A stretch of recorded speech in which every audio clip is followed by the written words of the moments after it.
समझाता हूँ मैं आपको, है ना। पहले ना हम इसमें ना ऐसे ना देखेंगे, इसने पूछा है विषम संख्या आने की प्रायिकता पूछी है ना हमसे, है ना। क्या बोला है कि कितनी उछाल पर पूछा है इसने? 3 बार तो चला जा रहा है, लेकिन विषम संख्या कितनी होनी चाहिए? कम से कम एक बार विषम संख्या आने की प्रायिकता ज्ञात कीजिए। देखिए मेरी बात, यानी अगर 3 बार पास और उछाला जा रहा है तो प्रतिदश समष्टि जो होगी यानी 3x/z, मैं 3 घटना अगर मान के चलता हूं, ठीक है, और z जो घटना है हमारी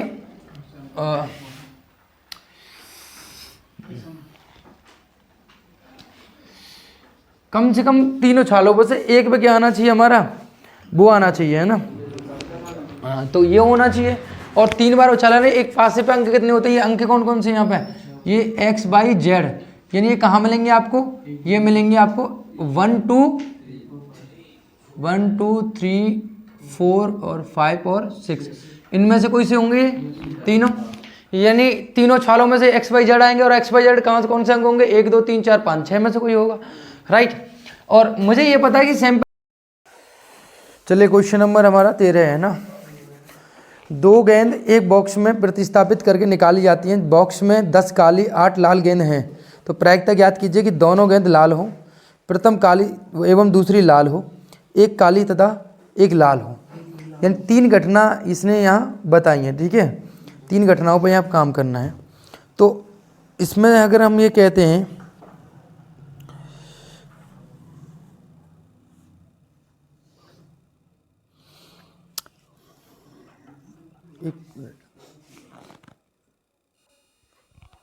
चलिए भाई, है ना। तो इसमें टोटल गेंद कितनी तरह की? कुल गेंदें हमारे पास कितनी है? 18 गेंदें, ठीक है। गिवन है कुल गेंद, है ना। गेंद है 10 काली और 8 लाल हैं, 18 गेंदें, है ना, ठीक है। 18 गेंदें, राइट। अब इसने क्या कहा है? इसके अनुसार पहली कंडीशन क्या है भाई, ये बताओ। दोनों गेंद लाल होने की प्रायिकता, दोनों गेंद लाल हो, है ना। अर्थात कहने का तात्पर्य क्या है? पहली गेंद यानी प्रथम गेंद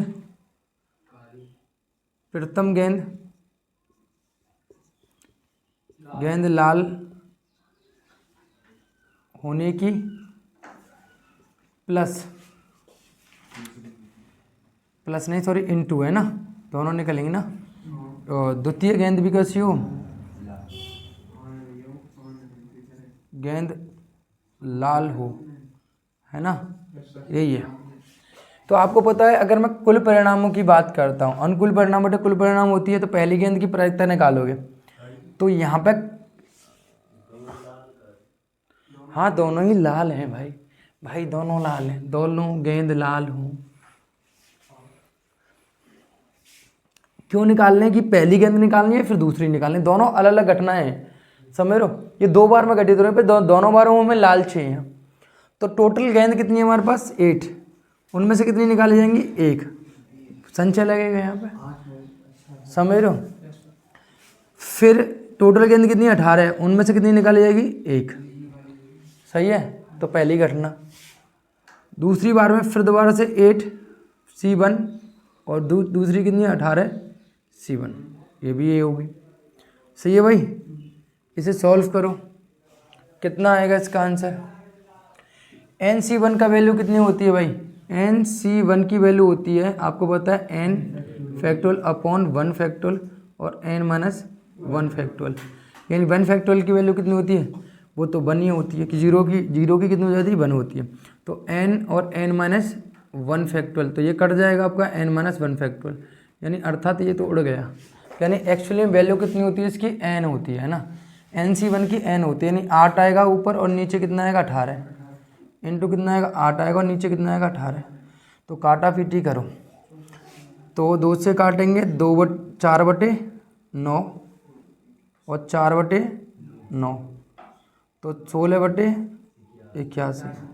ठीक है, ये आंसर हो गया पहला। कोई दिक्कत है ना? दूसरा क्या कह रहा है वो? प्रथम गेंद काली इंटू द्वितीय गेंद कैसी है बेटा?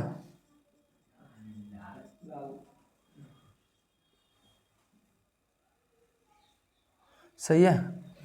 अब प्रथम गेंद काली और द्वितीय गेंद कैसी है? लाल हो। सही है, तो प्रथम गेंद काली है तो यानी आपको पता है प्रथम गेंद 10C1 होगी। 10 में से निकालनी है हमें कितनी? 1 इंटू, और अनुकूल कुल परिणाम तो 18C1 ही होंगे, इंटू ये काली निकालने की प्रायिकता हुई। अब लाल निकालने के लिए तो 8C1 बटे C1, तो यानी कितना हो जाएगा यहाँ पे? 10/18 इंटू 8/18। 2 से काटो 5/9 और 2 से काटो 4/9, तो यानी 4/9 यानी 20/81 हुई। राइट।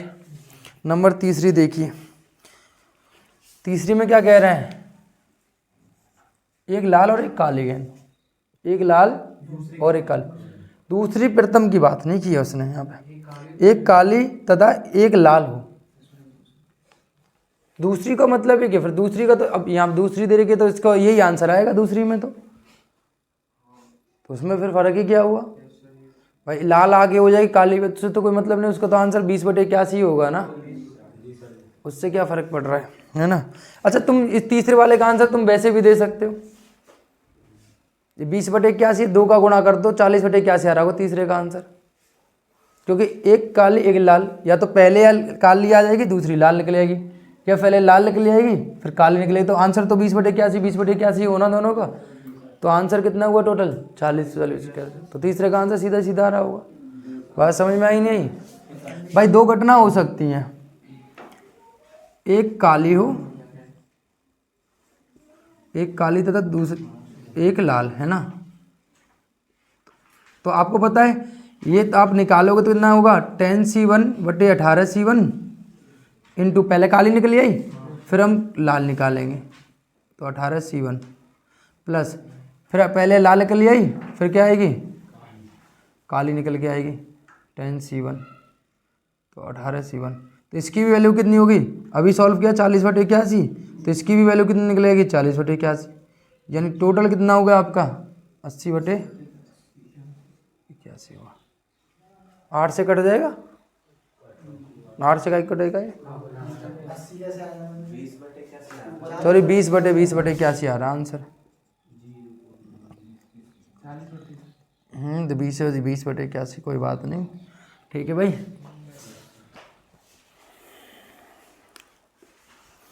चलिए अगले क्वेश्चन 14 पे चलते हैं, ठीक है? चलिए भाई अगला क्वेश्चन देखिए 14 है ना, ये समझ में आ गया?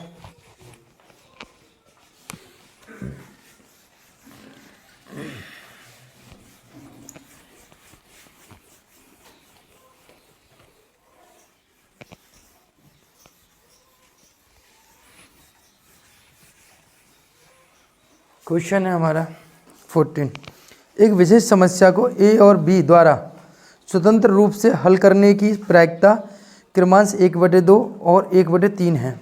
एक कोई घटना है ना, समस्या है इसको ए और बी स्वतंत्र रूप से हल करने की, दोनों स्वतंत्र रूप से हल करने की घटना है ना, 1/2 और 1/3 है। यदि दोनों स्वतंत्र रूप से समस्या हल करने का प्रयास करते हैं तो प्रायिकता ज्ञात कीजिए कि समस्या हल हो जाती है।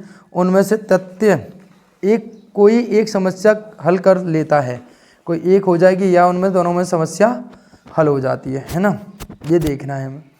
तो इसमें दो घटनाएं दी हुई हैं यहाँ पे, यानी मेरे पास दो घटनाएं, सिंपल सी बात है, गिवन 14 है यहाँ पे, ठीक है? तो यहाँ कोई E1 घटना है जो ए है ना, सच दैट ए कौन सी घटना दे रखी है उसने? दोनों स्वतंत्र रूप से है ना, समस्या हल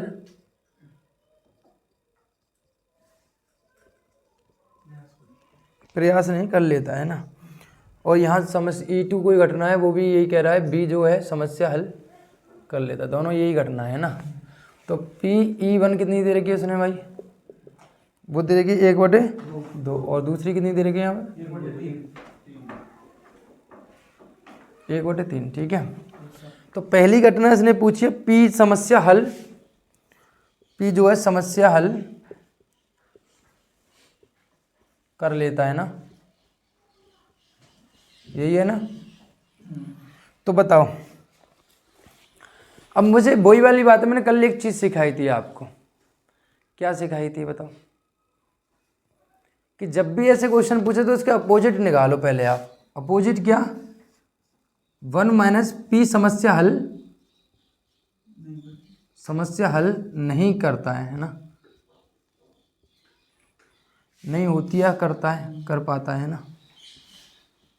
ठीक है भाई, यानी इसका मतलब क्या हुआ, क्या होगा भाई, 1 - के P E कॉम्प्लीमेंट इंटरसेक्शन, दोनों E1 कॉम्प्लीमेंट और सही है। अब इसका आंसर कैसे निकालोगे बताओ, कल ही सिखाया था आपको, बताइए भाई। इसको आप ऐसे रख सकते हो, 1 - PE इंटरसेक्शन इंटू PE2, इसके बराबर ही रख सकते हो। अब घटना हल होने की समस्या कितनी है, 1/2 है, तो ना होने की कितनी होगी, 1 में से घटाओगे आप इसको, माइनस की 1/, और इसकी कितनी 1/3, तो कितनी होगी 2/3 है, सही है। 2 से 2 कैंसिल, माइनस माइनस क्या हो गया प्लस, है ना, प्लस 1/3 है ना, कितना आया 4/3। ठीक है,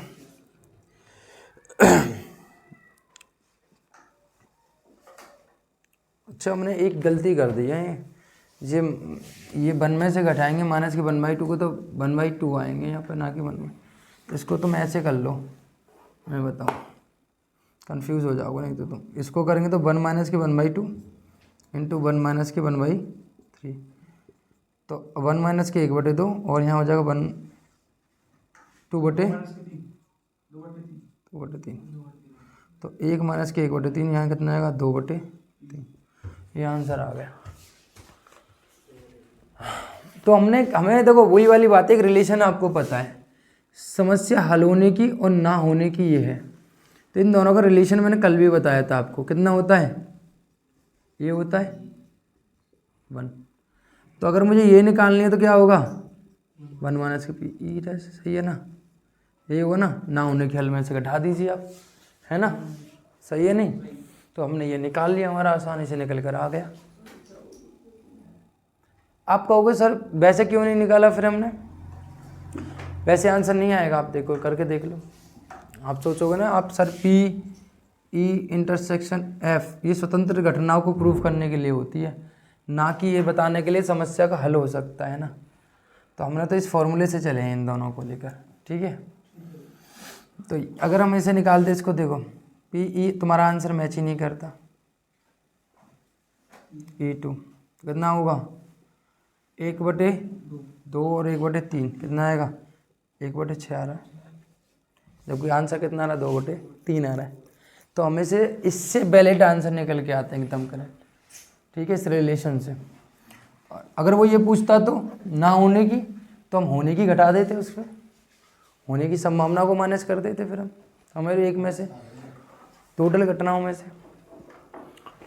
दूसरी बात है यहाँ पे कह रहा है उनमें से तथ्य कोई एक समस्या हल कर लेता है, कोई एक समस्या हल कर लेता है, यानी 2 घटनाएं अब यहाँ पे आपको पता है। नंबर 2, कोई एक समस्या हल कर लेता है, सही है। इसका मतलब P जो है, मान लो मैंने E1 तो नहीं कर पाया, लेकिन क्या करा, E1 इन्हें कर लिया, लेकिन E2 ने नहीं कर पाया, है ना, सही है। प्लस अब मैं ये कह रहा हूँ E1 नहीं कर पाया, लेकिन E2 कर लिया, सही है। अब कर लोगे इसे, कर लोगे ना? कैसे करोगे बताओ, जल्दी बताओ भाई। E1 की जगह तो 1/2 कर देंगे और पहले इसको फॉर्मूले को चेंज करो स्वतंत्र घटना की, उससे पी ई, इसे लिख सकता हूँ पी ई टू की कॉम्प्लीमेंट, सही है, plus P E one, E one का कॉम्प्लीमेंट है ना, 1 पी ई टू का, यही तो लिखेंगे। इसकी वैल्यू आपको पता है कितनी है, 1/2, और इसको 1 में से घटाएंगे 1 माइनस के 1/3, सही है, प्लस इसको 1 माइनस के 1/2 और इसको 1/3, सही है। तो यहाँ आ जाएगा 1/2 इंटू 2/3 प्लस यहाँ हो जाएगा 1/2 और 1/3, तो हो जाएगा 2 से 2 कट गया, या मत काटो, काटने से कोई फ़ायदा नहीं है क्योंकि नीचे हर दोनों का समान आ रहा है, 3 दूनी 6, 3 दूनी 6, तो 6 एलसीएम आ गया। तो यहाँ 2 और यहाँ 1, 3 आएगा, 3/2 यानी कितना आया, 1/2 आंसर हो गया, यानी 50-50% चांस है, सही है, 50-50% दोनों के चांस है। मेरी बात सुनो, मैं दोबारा से एक बात समझाता हूँ आपको। E1 का मतलब क्या है, ई का मतलब है किसी घटना के घटित होने की संभावना, और ई कॉम्प्लीमेंट का मतलब है किसी घटना के ना घटित होने की संभावना, ठीक है। उसने बोला ए समस्या E1 और E2, उसने ये बोला है हमसे कि एक विशेष समस्या को ए और बी द्वारा स्वतंत्र रूप से हल करने की प्रायिकता क्रमांश 1/2 और 1/3 है। स्वतंत्र रूप से हल करने की यानी हल करने की उसने समस्या को हल करने की प्रायिकता आपको पहले से दी गई है, वो कितनी दी गई है, 1/2 और 1/3, ठीक है। तो उसने पहला क्वेश्चन ये पूछा है कि भाई समस्या पी जो है समस्या हल कर लेता है, पी जो है वो कैसा कर लेता है, समस्या हल कर लेता है। तो हम सीधी सी बात है, हम 1 में से घटा देंगे, पी समस्या हल नहीं कर पाता उसका, क्योंकि मैंने आपको रिलेशन कल भी बताया था कि किसी घटना के घटित होने की संभावना और किसी घटना के ना घटित होने की संभावना का योग हमेशा कितना होता है, 1 होता है। तो मुझे निकालनी है किसी घटना के घटित होने की संभावना, तो 1 में से घटा दूंगा मैं, सिंपल सी बात है। तो मैंने इस हिसाब से मेरा पर रिलेशन बनना चाहिए था कि P E1 intersection minus E2 intersection minus नहीं, E1 इंटरसेक्शन E2 होना चाहिए था, लेकिन कॉम्प्लीमेंट लगा दे, इसका मतलब ये प्रदर्शित कर रहा है पी जो है समस्या को हल नहीं कर पाता है, दोनों का कॉम्प्लीमेंट लगाया। जब मैं इसको फॉर्मूले में चेंज करूंगा, क्योंकि आपको फॉर्मूला पता है, पी ए इंटरसेक्शन बी को लिख सकते हैं पी ए पी बी, तो उस हिसाब से पी E1 का इंटरसेक्शन और E2 का इंटरसेक्शन, E1 का कॉम्प्लीमेंट कैसे लिखा जाएगा, हमेशा 1 में से घटा देंगे हम, आपको पता है, क्योंकि 1 में से घटा देंगे, देखिए 1 में से घटाएंगे ना, 1 में से घटा देंगे, तो ये हमने सॉल्व कर लिया, हमारा आंसर आ गया, ठीक है। कोई एक समस्या हल कर लेता है, एक समस्या मान लो हम E1 नहीं कर पाया लेकिन E2 कर रहा है, E1 ने कर लिया, E2 ने नहीं किया, प्लस E1 नहीं कर पाया, E2 कर लिया, फिर दोनों में वही फॉर्मूला लगाया और फिर उनकी वैल्यू रखी है यहाँ पे, बताइए कोई दिक्कत।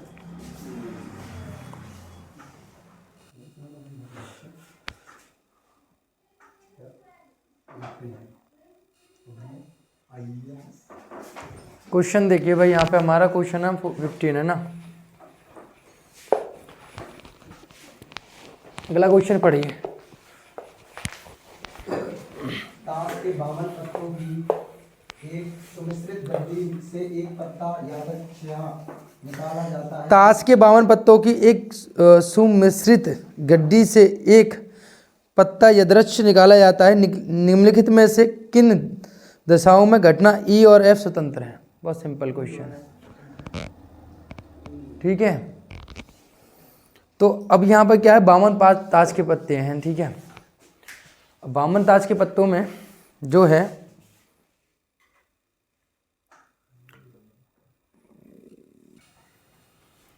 ना भाई, देखो आपको 52 पत्तों की गड्डी जो होती है ना, तो 52 पत्तों की गड्डी में आपको पता है एक इक्का होता है ना, मतलब इक्का होता है, ठीक है, और बादशाह होता है, बेगम होती है और गुलाम होता है ना, और बाकी 10 से लेकर आपके 1 तक की संख्या, 1 तक नहीं 2 तक की है ना संख्याएं होती हैं, ठीक है। यानी अब ये 4 इक्का होते हैं, 4 बादशाह होते हैं, 4 बेगम होती हैं, 4 गुलाम होते हैं और 4 इसको दहला बोलते हैं और 4 नौला बोलते हैं ना, तो सब 4 होते हैं। और टोटल इसमें 4 रंग होते हैं, 2 काले, 2 तो काले होते हैं, काले रंग के पत्ते होते हैं और 2 ही इसमें लाल रंग के, ठीक है। यानी टोटल पत्ते जो होते हैं वो 52 होते हैं। 52 में से 26 तो काले होते हैं और 26 ही इसमें लाल होते हैं, ठीक है। ठीक है भाई, तो इतनी बेसिक नॉलेज इस क्वेश्चन को करने के लिए आपके पास पर्याप्त है ना। तो उसने अब ये कहा है कि भैया पहली जो घटना है ई और एफ बतानी स्वतंत्र है या नहीं है। निकाला गया पत्ता एक हुक्म का है, यानी निकाला गया पत्ता जो है एक हुक्म का इक्का है ना। निकाला गया पत्ता हुक्म का इक्का नहीं, हुक्म का है। और दूसरा क्या है, एक पत्ता इक्का है। तो आपको पता है, अगर मैं पीई में आपको ऐसे ही बता रहा हूँ है ना, तो आपको पता है टोटल अनुकूल परिणाम अगर मुझे पीई घटना चाहिए तो आपको पता है मैं निकालूंगा हुक्म का पत्ता होने की घटना क्या होगी, 13/52, क्योंकि 13 पत्ते हुक्म के होंगे। मैंने बताया ना हुक्म का काला होते हैं और 13 पत्ते होते हैं सबके, है ना। 13 और 13 और 13 ही है ना। 13 हुक्म के, 13 चिड़ी के, 13 ईंट के और 13 ही पान के, ठीक है, ये होते हैं। तो अब ये कोई यहाँ पे कितना हुआ, यहाँ पे 1/4 है ना। 1/4 हो गई, नहीं हो गई, हाँ या ना। आपको बिल्कुल इसकी घटना क्या है कि एक पत्ता हुक्म का निकलेगा वो 1/4 है ना। और मान लो कोई घटना मेरे पास क्या है, E1 और E2 है ना। तो दूसरी घटना क्या है, एक इक्का हो, तो इक्का कितने होंगे, 4, तो 4/52, तो यानी कितना हो गया यहाँ पे 1/13। तो अब मुझे पता है ये दोनों घटनाएं स्वतंत्र घटनाएं कब कहला सकती हैं, जब PE1 इंटरसेक्शन E2 दोनों कैसा हो, PE1 इंटू PE2 दोनों बराबर हों। यानी इंटरसेक्शन में इन दोनों में क्या मिलेगा। अब बताओ, इसे जो पत्ते निकाले जा रहे हैं 52, वो 13 पत्ते निकाले हुक्म के, उनमें एक इक्का ये होगा ही होगा, और इन 4 पत्तों में तो एक इक्का होगा ही होगा। यानी एक इंटरसेक्शन में आएगा इनका। ई इंटरसेक्शन एफ में केवल घटना कितनी बनेगी, 1, यानी इसकी प्रोबेबिलिटी कितनी होगी, ई इंटरसेक्शन एफ में 1/52 है ना। यही होगी, नहीं होगी। तो यहाँ पर मेरी की मैंने इसका आंसर कितना है 1/52, और इसकी वैल्यू कितनी है 1/4, और इसकी वैल्यू कितनी है 1/13, यानी 1/52। तो 1/52 और 1/52, राइट। तो ये दोनों घटनाएं कैसी है, पहली घटना में जो उसने दी हुई है, शर्तें दी हुई है, वो दोनों घटनाओं में E1 और E2 दोनों कैसी हैं, स्वतंत्र घटनाएं।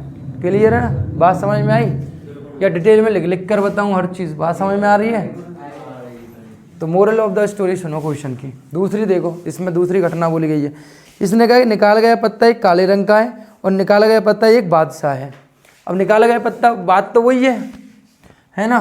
निकाला गया पत्ता एक काले रंग का है, तो काले रंग के निकलने की प्रायिकता कितनी है, 26/52 हो जाएगी, हाँ या ना, 1/4। और एक बादशाह भी कितने होते हैं, 4 होते हैं, तो 1/2 सॉरी, है ना।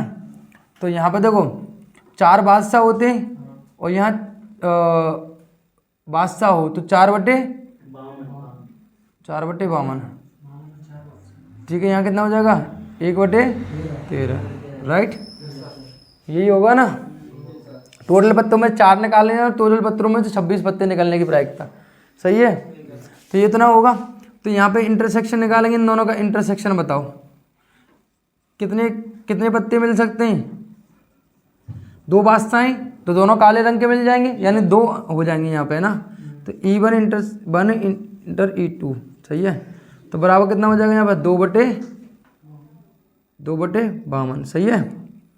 तो यानी कितना हुआ 1/26।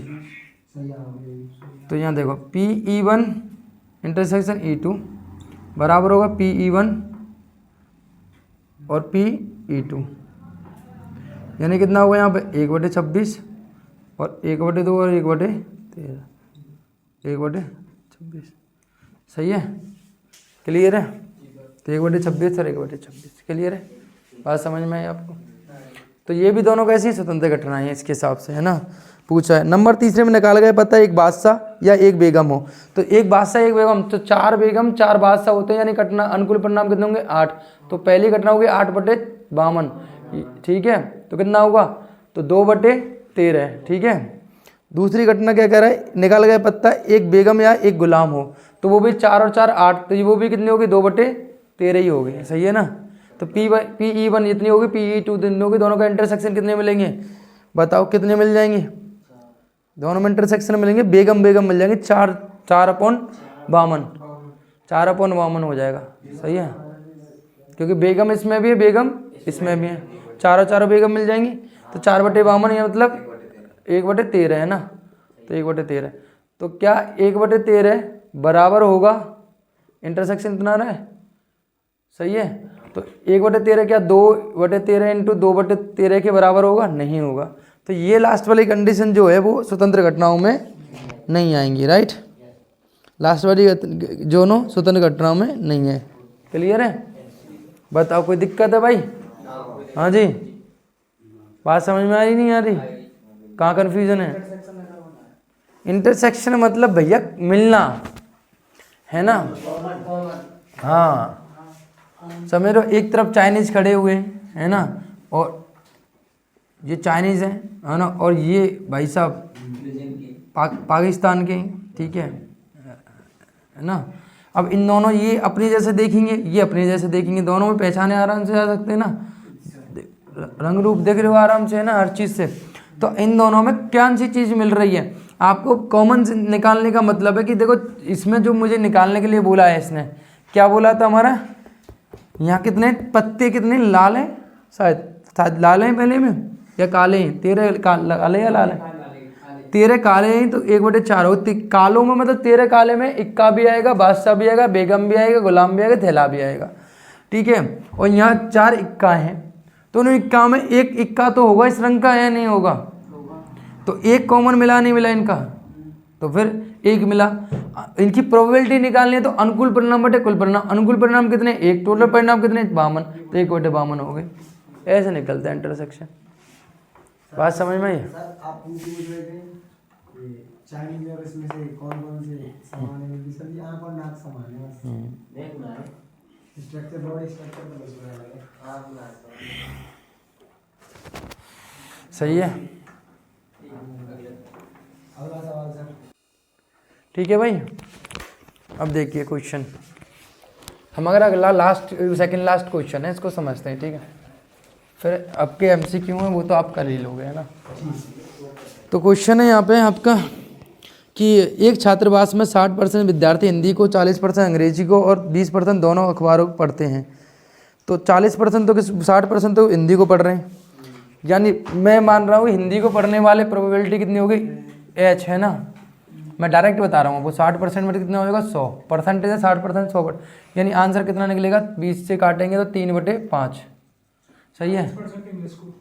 और इंग्लिश को कितने हैं 40%, 40/100, यानी 20 से काटोगे कितना आएगा 2/5, और दोनों के कितने इंटरसेक्शन जो है 20 कितने, तो 20/100 यानी 1/5, ठीक है, ये है।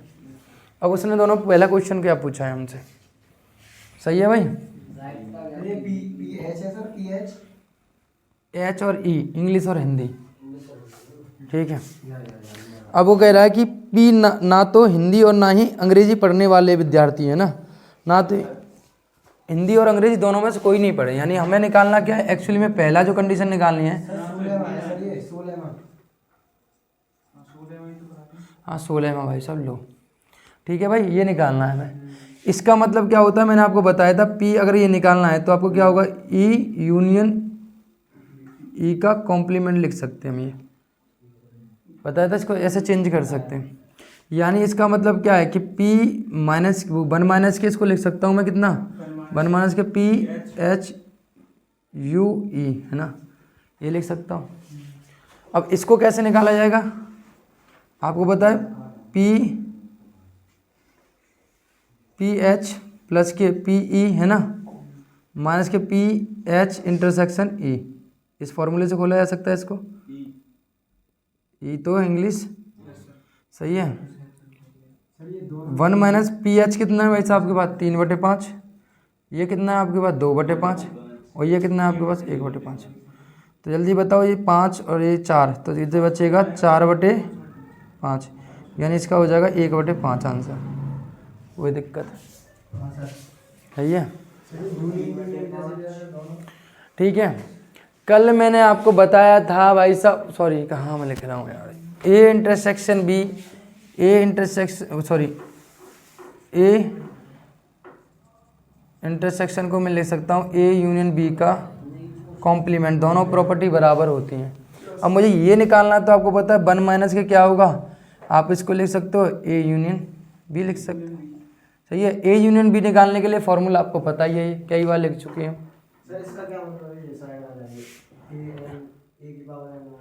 अरे एन ना, ये कॉम्प्लीमेंट है यार, एन लग गो यार, सॉरी। ठीक है, कॉम्प्लीमेंट है सब में ये। ठीक है, हो जाती है कभी कभार, बड़े बड़े टीचरों पर छोटी छोटी बातें होती रहती हैं। नंबर 2, यदि वह हिंदी का अखबार पढ़ते हैं तो उसको अंग्रेजी का अखबार भी पढ़ने वाली होने की प्रायिकता ज्ञात की। यानी एक घटना घटित हो चुकी है, दूसरी घटना पूछ रहा है वो आपसे, यानी है ना। तो वो क्या कह रहा है, हिंदी का अखबार पढ़ती हैं, है ना, अंग्रेजी का अखबार पढ़ने की संभावना आपसे पूछी गई है ना।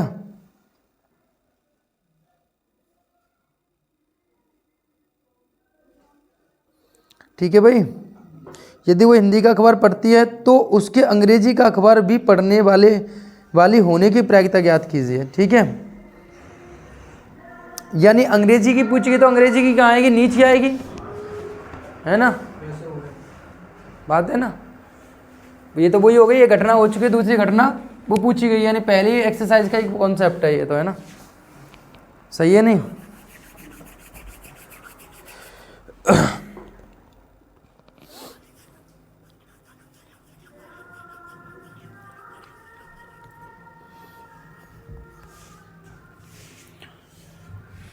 तो यहाँ देखो कितना होगा भाई, दूसरे में कॉन्सेप्ट क्या होगा यहाँ, पी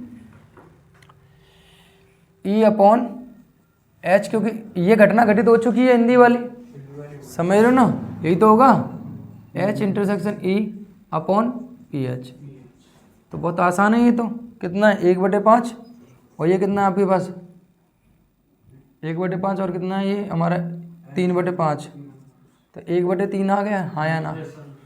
नंबर तीसरा कह रहा है कि अब वो तीसरे में ये कह रही है, यदि वो अंग्रेजी का अखबार पढ़ लेती है तो उसके हिंदी के अखबार की, अब यहाँ हिंदी का पूछा है तो आपको पता है कौन सी घटना घटित हो चुकी है, अब अंग्रेजी की हो चुकी है तो हिंदी कहाँ आएगी, ऊपर। जो नहीं हुई है वो ऊपर आती है, जो हो गए वो कहाँ होती है, नीचे आती है। और इस फॉर्मूले को तो आप वाकिफ ही हो, फिर इसको खोलना तो क्या होगा, P H intersection E upon P. कुछ नहीं है, इंटरसेक्शन तो कैसे बोले, ये इंटरसेक्शन एच लिख लो, एच इंटरसेक्शन ई लिख लो, बात एक ही होती है। यहाँ कितना होगा 1/, और पी ई कितना है यहाँ पे 2/5, तो 5 से 5 यानी 1/2 आंसर हो गया। बताइए कोई दिक्कत है किसी प्रकार की? नो सर, ना कोई दिक्कत नहीं है सर। और MCQ तो तुम कर ही लोगे, ठीक है।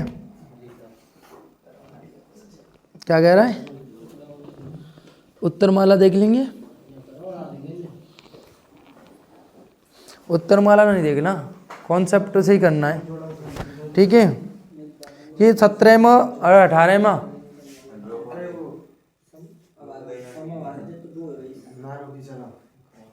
तो यहाँ पे आपको 17 और 18 दोनों MCQ आपके लिए छोड़े जाते हैं। अगर कोई डाउट है तो कमेंट करके बताएं, है ना, कि अगर कोई दिक्कत है तो, ठीक है। और हो जाते तो बहुत अच्छी बात है, हो ही जाएंगे, बस सिंपल से क्वेश्चन है, लेकिन फिर भी आपके लिए होमवर्क है ये, है ना, ठीक है। तो अब हमारी लास्ट एक्सरसाइज बची हुई है, उसको फिर हम अगले लेक्चर में निपटाते हैं, अच्छी तरीके से करते हैं, ठीक है। फिर इसी के साथ हमारी बुक समाप्त होने के लिए जा रही है, ठीक है। फिर लगाएंगे हम ढेर सारी प्रैक्टिस, ठीक है।